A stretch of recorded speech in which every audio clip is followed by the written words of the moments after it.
From KCRW, this is Nocturne.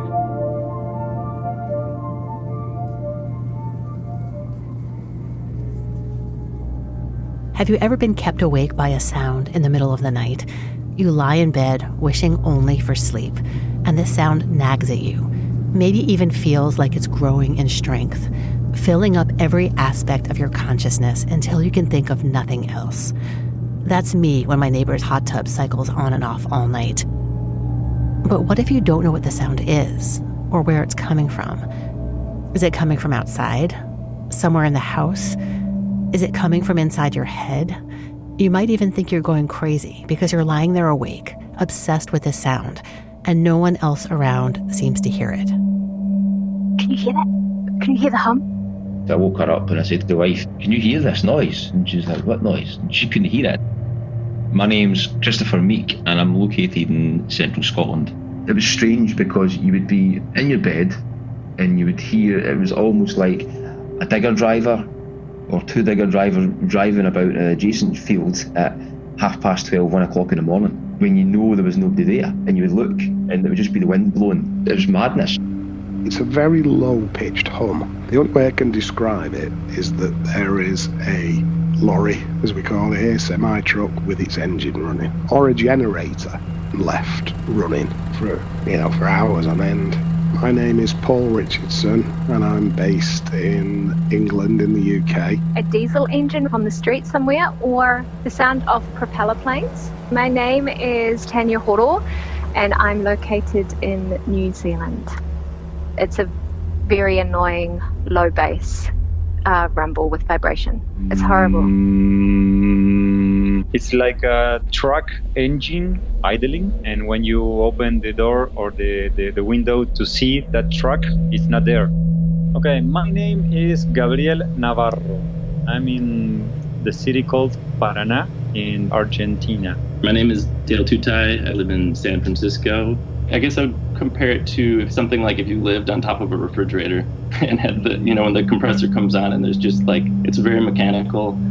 It probably wouldn't be that annoying to someone just walking into that situation, but after a while it just kind of builds and builds. My name's Valerie Wiley. I'm located in the west coast of Scotland. It's kind of like a generator humming, or as if someone's left a car idling outside, just outside the house. And it's sort of a low frequency hum, I think around about 73 hertz, and it feels like it's inside my head. It rumbles that much. You can't really escape it. Any room at all in the house, I can just hear it, it's always there. And it feels like I'm just going insane. More from Nocturne in a moment. I'm Warren Alney. On To The Point, if America ever used its thousands of nuclear weapons, it would be suicidal. In a nuclear war, there could be no winners. Everybody is a loser. All of civilization is at stake. We've known that for 75 years, but our weapons of mass destruction are still on hair-trigger alert, and just one man, President Trump, has the power to push the button. Is it finally time to make the world safer? On our To The Point podcast.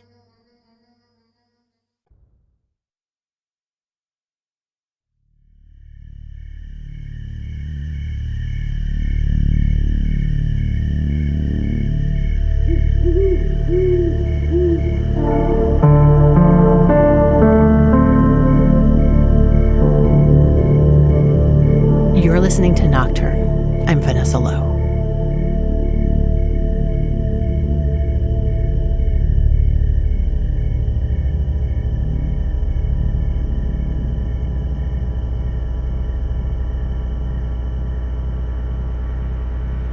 It's prevalent, especially at night when I'm in bed. And if I wake up, I can hear it quite loud, and then I have difficulty getting back to sleep. The hum is a primal experience. I think there's something about the bass that is instinctive to us for danger. So it is really hard to kind of habituate to it. It'd be really, really frustrating. I mean, because you were trying to get to sleep and you were focusing on it and you knew that it's not normal to hear that at night, you shouldn't be hearing it at night. Normally it starts around about 10 o'clock in the evening, and that lasts right up until sometimes about 9 o'clock in the morning. It's there all night. I hear it inside. I don't really hear it outside. It's always indoors. It's never outdoors. It's always when the room's silent and there's no background noise. And I can't hear it outside. It feels like it's more vibrating through, as if it's coming through the building, as if the frequency of it is hitting the walls and maybe vibrating off the walls. I turned off everything in the house, from like the switchboard, I don't know what it's called, that turns off all the electricity.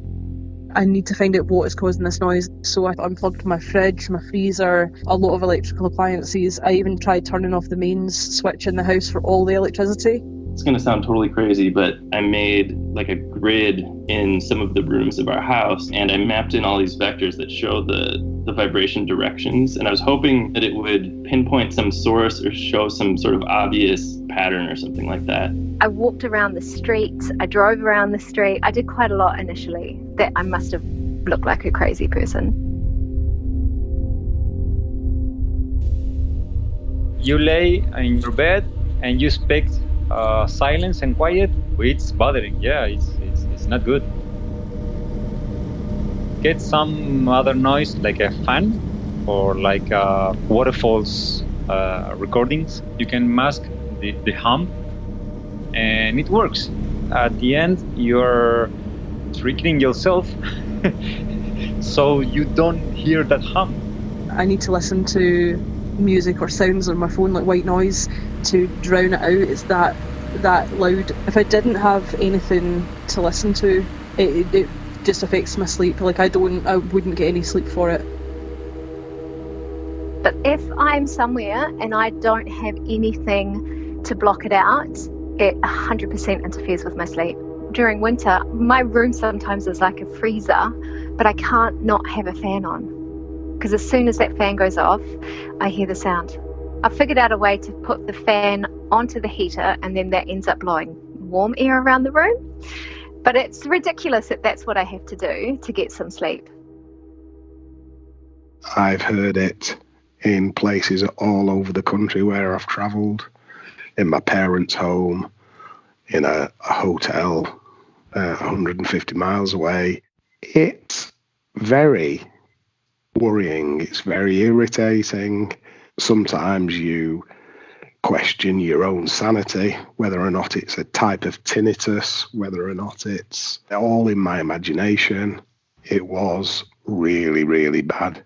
And I was quite concerned that I was going to hear this for the rest of my life.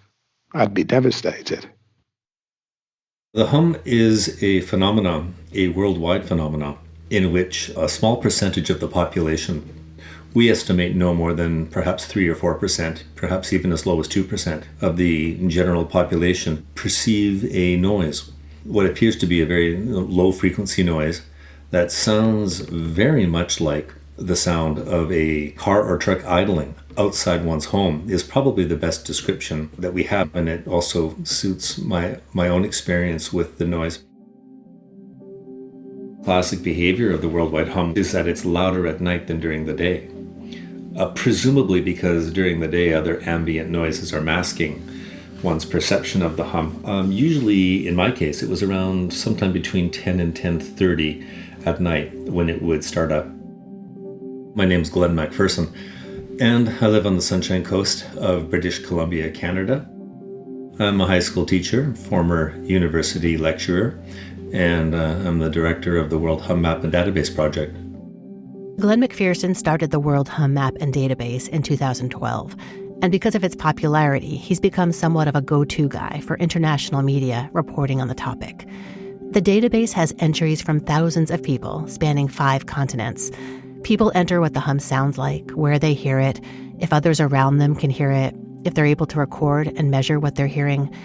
In the database, as well as in chat groups around the internet, you'll find not only information about where and what people are experiencing, but also wide-ranging theories about what causes the hum, because that's one of the intriguing things about the worldwide hum. It's a huge mystery. To this day, there's no consensus about what it is. Who knows what the triggers are? Like, for example, why did the hum start in the late 60s, early 70s in England? The hum entered public consciousness in the 1960s when a number of people in Bristol, England, reported hearing an unexplained, invasive, low-frequency sound. It was quickly dubbed the Bristol hum. You can find earlier mentions of similar phenomena, but that was perhaps the first time it had happened in a city. Since then, there have been reports of the hum from clusters of people in other discrete geographical locations around the world. Probably the two most famous would be number one, the Taos hum in Taos, New Mexico, and the other one would be in Kokomo, Indiana. Clusters of people hearing the hum tend to occur in rural areas and small cities. In Overland Park, Kansas, it reportedly sounded like a metallic sound of something vibrating, while in Hervey Bay, Australia, it was a pulsating, continuous low rumble. In Ankara, Turkey, it's been reported to sound like a deep and quiet rumble. This is indeed a worldwide phenomenon. People who report hearing the hum often complain of feeling desperate about not being able to stop it or figure out what's causing it. It's common to dread the nighttime because of how loud and relentless the hum is. And while the noise can come and go, many people have been tormented for years. The hum has been a constant pain for me over the last few years. Yeah, it's been going on 4 years. I've had it for a year. When the hum was there at its loudest, it was an absolute nightmare. A nightmare. And I moved houses. It's no surprise that when you talk to people who are troubled by the hum, you'll hear stories of exhaustive searches for the source of the low sound or vibration, and also lots of doctor's visits. I worried that I had a brain tumor. I worried that maybe there was something in maybe like an acoustic neuroma or something not quite right in the nerves in my brain somehow. But I've went to a neurologist, I've been to a ridiculous amount of audiologists. I am getting an MRI done. I knew there had to be something behind it, so I just started sort of researching to see if it was like a medical thing that was causing it. I think a lot of medical professionals just kind of shrug it off and they don't really believe it. It's not a minor nuisance, it's a major nuisance, and I don't want to go insane. Glenn McPherson says he's been more curious about the hum than bothered by it. For me, the hum is much more of a scientific curiosity than it is a nuisance or an irritant. For some people, it's absolutely devastating. Despite considering himself a hum hearer rather than a hum sufferer, McPherson's own story of first hearing the hum mirrors countless others. He was living along the coast in British Columbia. It was, let's say, 10 p.m., 10:30 p.m. I heard what I at first assumed were float planes, seaplanes flying overhead, because we do get quite a number of those around here. But then after a number of consecutive nights, that explanation made no sense. Partly because of the timing and partly because I was hearing it every night. So one night, when I had been hearing this sound, I stepped outside the house and the sound stopped. So then I obviously assumed that there was something inside the house causing it. So I went through a series of fairly reasonable steps to ascertain what was causing this noise. Ultimately, I went to the power breaker panel and cut the power to the entire house. And then the sound got even louder. So then I knew I was onto something rather unusual. So because of my background in science and physics and teaching, I just went about some logical series of tests and investigations. I wondered if it was the neighbors. I wondered if it was some nearby electrical transformer. None of those panned out. Then one evening, I'm not sure why I actually did this, but I went outside into my car. And as soon as I closed myself inside the car, I could hear it again. Again, a very odd behavior for a classic acoustic source. So then that invited an obvious experiment, which is I went driving around. So I would drive a few miles in this direction, that direction. I even went up into the hills and mountains here, and every time I stopped with the ignition off and the windows rolled up, I could hear this noise. So that expanded my curiosity and also limited the number of possible explanations. I mean, as I drove around, I was increasingly bewildered. Ultimately, I did what most people do who hear this, is I went to the internet and I typed in something along the lines of unusual low-frequency humming noise, and there it was. And it turns out that what I was hearing was something that had been widely reported. Unfortunately, not in a hugely scientific way. But there were a smattering of serious scientific reports, and one in particular that inspired me to move forward with my project. And unfortunately, a lot of pseudoscience and conspiracy theories and that sort of thing. Theories abound about what causes the hum, and because of McPherson's hum database, he hears a lot of them. I get emails from these people all the time. I'd probably get 50, 60, 70 emails a month on all of this kind of stuff. Some of them are fantastic. Huge underground tunnel boring machines. Now, what's interesting is that perhaps a big underground tunnel boring machine might cause some kind of hum, which I would use a lowercase h hum, but it's certainly ridiculous as for an explanation for the larger, more global phenomenon. I had a fellow tell me that this is caused by plants. Plants are making this noise. Aliens or the Illuminati or Elvis. One of the ones that comes up a lot is that this is signaling the end times. Amidst all these outlandish speculations, there are also some people out of left field who have made some really remarkable suggestions, like suggestions that have caused me to pause and even throw the ideas around.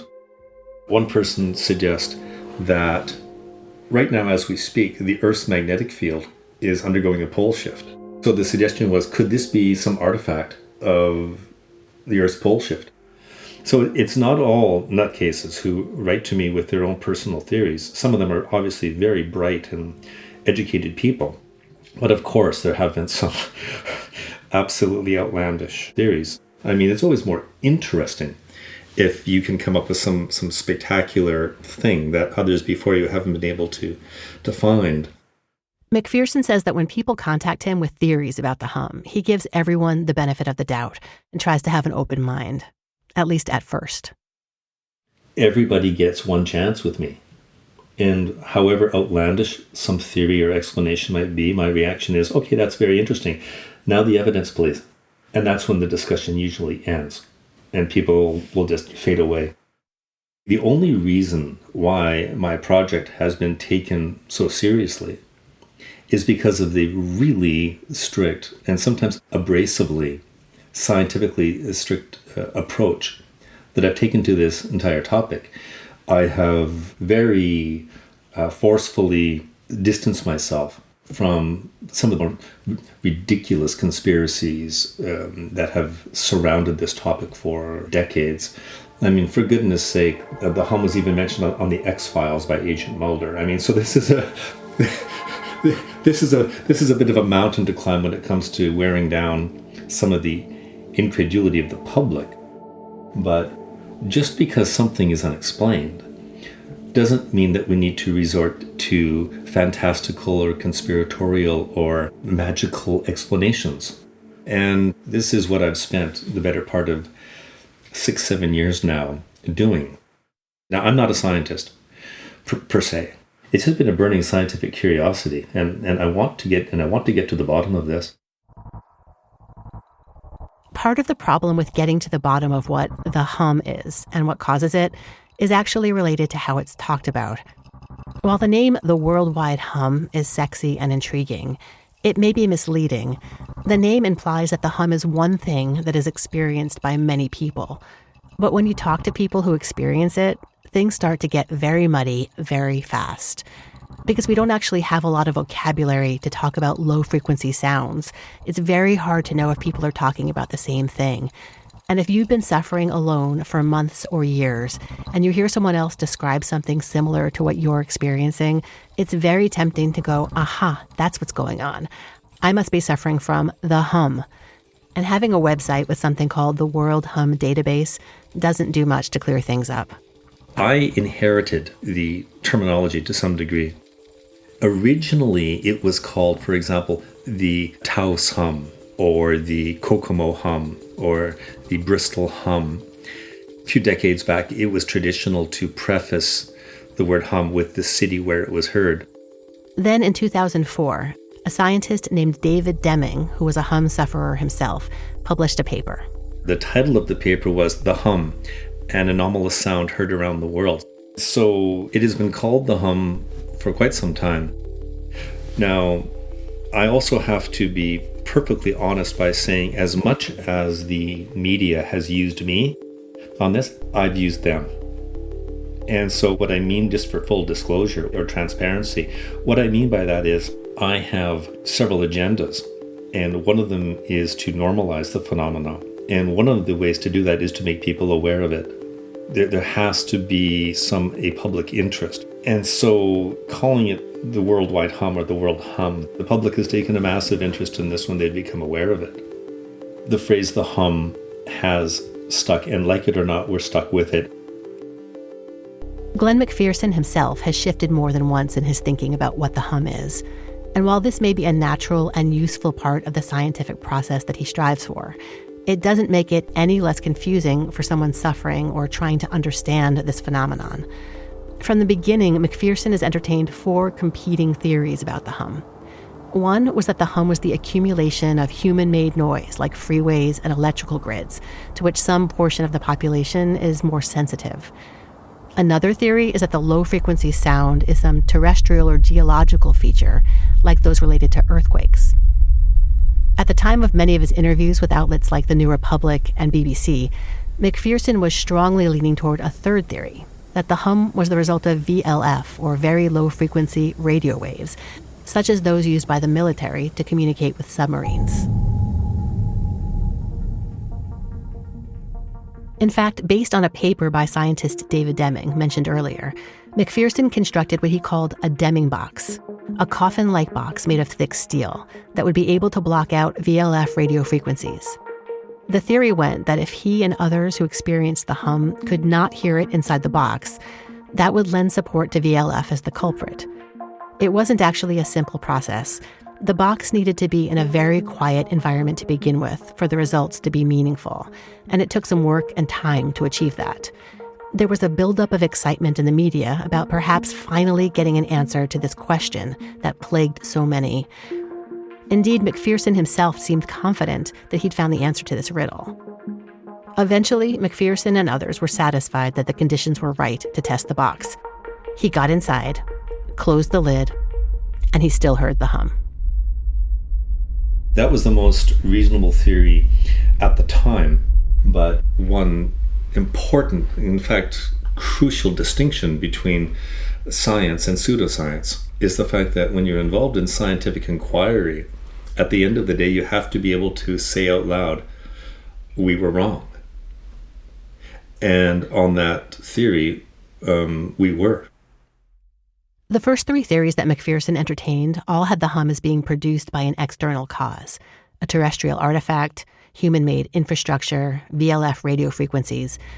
For those who suffer from an unexplained malady, it can border on obsession to locate a discrete cause in the environment. But by the time I spoke with him, McPherson had moved on to the 4th theory, that while many people experience low-frequency sounds related to external causes that can theoretically be located and remedied, the hum, with a capital H, is actually coming from within. But while it may be factually accurate that people around the world suffer from the same problem, it would seem, at least to me, that calling it the worldwide hum implies that the source is somewhere out there in the world. I think the name of the phenomenon that I'm using and others have used does indicate an external source. But we just have to get past that. His reasoning stems from the fact that while some people hear a humming sound only in certain places, for others, the hum seems to follow them everywhere. It has certainly been my experience that wherever I go, if I can have a really quiet surrounding environment, typically at night, then I can hear it. And by the way, that includes everywhere I've gone. And that, I think, is a crucial piece of evidence. Other people have reported this as well. For example, for years I had gone to an off-the-grid island in central Canada, in Western Ontario. Absolutely no electric grid, nothing of the sort. And the hum was precisely the same as it was here at home. I've even gone to Russia, to northern Russia, and I've heard it there. So this is a worldwide phenomenon. Insofar as wherever I go, I can hear it. And it's the same for other people who have reported to me, and people who are on my team. At the time of our interview, Glenn McPherson was adamant that the hum is likely an internal biological condition similar to that of tinnitus, which can present more as a high-pitched ringing or buzzing sound. He asserted that anything besides that was not actually the hum. One thing that my project has discovered is that there are a large number of more mundane, everyday sounds that can be confused or conflated with the hum. For example, if you stand near an electrical transformer, in North America that is, because we have a 60 hertz, 120 volt grid, you will hear a hum. So in other words, anyone who reports to my database a tone that they've matched to about 120 hertz, we can almost instantly reject that out of hand. The hum is an internally generated mechanism by the human body, in a similar way that tinnitus is, in that it is an artifact or feature of the auditory system that creates the perception of sound, except it manifests quite differently than tinnitus and affects a smaller proportion of the population. So just to be clear, McPherson is saying that if you're hearing what he calls the worldwide hum, you are not actually hearing a sound that exists out in the world. I and many other people have used rather sophisticated recording equipment to try to record it, and that sound is simply not there externally. For example, if you've got 3 or 4 people in a house who can all hear the same thing, it's almost guaranteed that that is not the world hum. Because if 3 or 4 people in the house can hear it, then that almost certainly is an actual noise. McPherson says that he and his team have come up with ways to determine if what you're hearing is the internally generated hum that he's focused on, or some other external sound. For those who hear the hum and they're hearing the hum, if they suddenly exhale very loudly, like a loud exhale, what's interesting is that if in fact it's the hum that you're hearing, there's a momentary break, something around, maybe 300 milliseconds, maybe half a second, where there's a short break in the sound and then it quickly jumps back in. That's a very good diagnostic tool for separating out ordinary low frequency noises which don't do that. We have an excellent paper written by one of our scientists in residence as a layman's guide to tracking down environmental sources and to finding out what's causing them. And so once we eliminate all those sources, we're left with a generic worldwide phenomenon that I'm studying. This is where I find myself really scratching my head. Granted, I'm not a scientist, but between the confusing terminology and hearing about all the different theories, I felt pretty discouraged about the prospect of ever getting an answer to the mystery of the hum. So I was surprised when McPherson went on to say what he said next.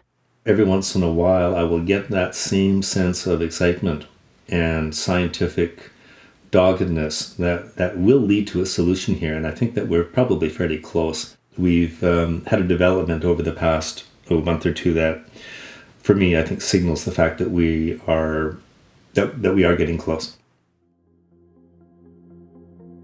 While McPherson is excited about this theory that the hum is an internally generated phenomenon, if it's true, there's still a sizable and daunting mystery to solve.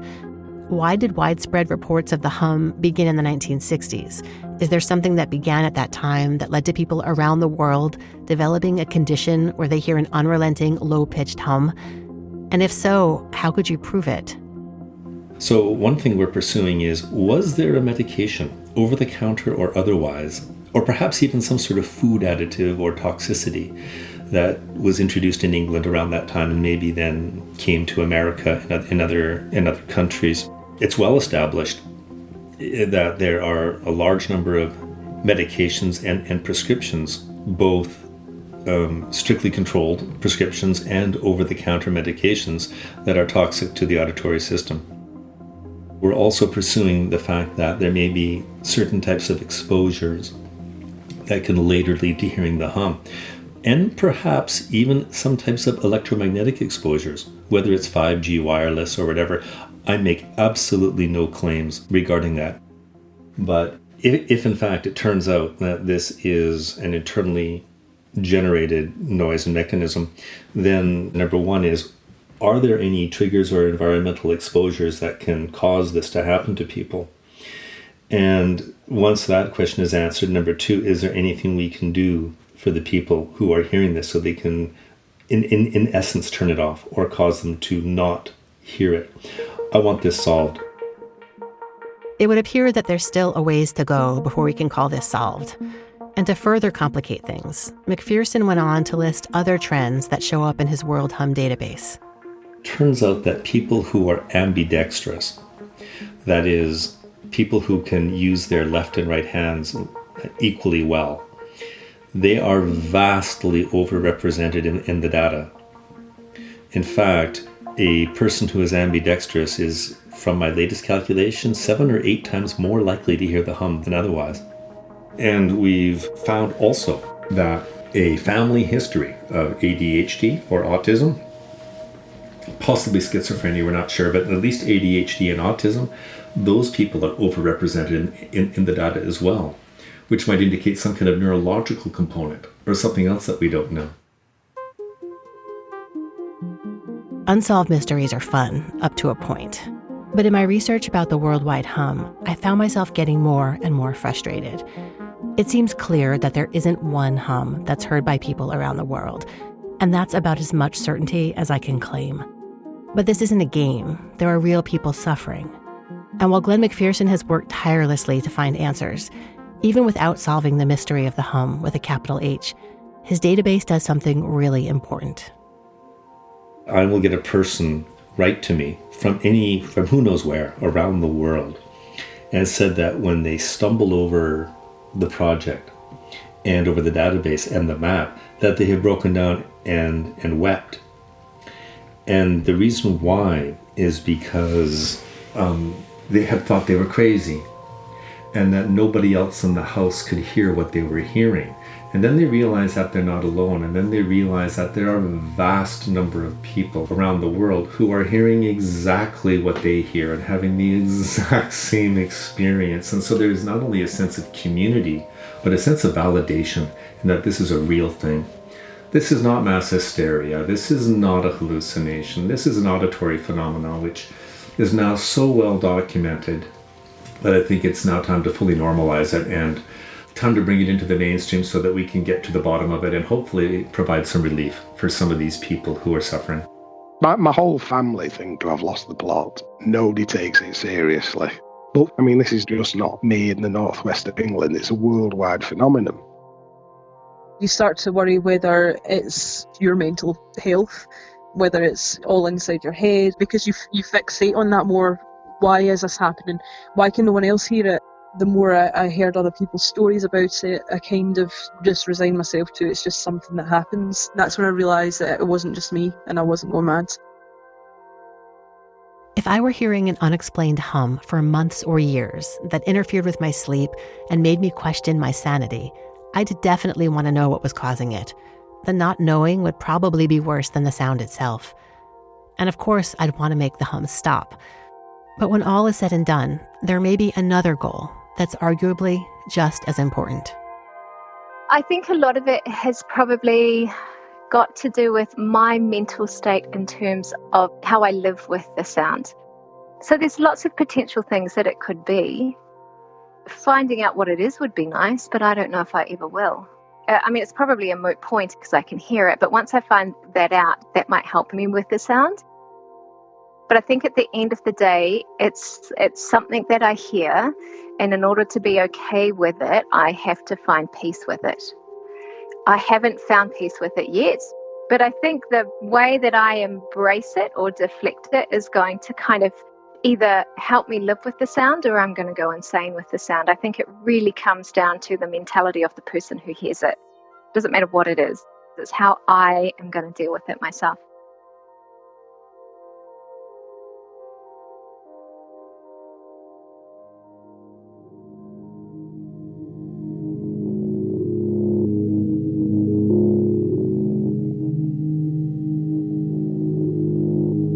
You've been listening to Nocturne. I'm Vanessa Lowe. Nocturne is produced by me and was created by myself and Kent Sparling, who also composed the theme music. Kent recently released a beautiful album of music for Nocturne called Possum Music. Find it wherever you listen to great music or get more information at nocturnepodcast.org/music. Nocturne is distributed by KCRW, and also received support from KCRW's Independent Producer Project, which is managed by Kristen Lepore. Thank you to Nick White. You can find links to Glenn McPherson's World Hum map and database at our website, nocturnepodcast.org, in the show notes for this episode. Thank you to all the people who spoke with me about their experience with the hum. If you have a story about the night that you'd like to share on Nocturne, send us an email at hello@nocturnepodcast.org. Till next time, thanks for listening.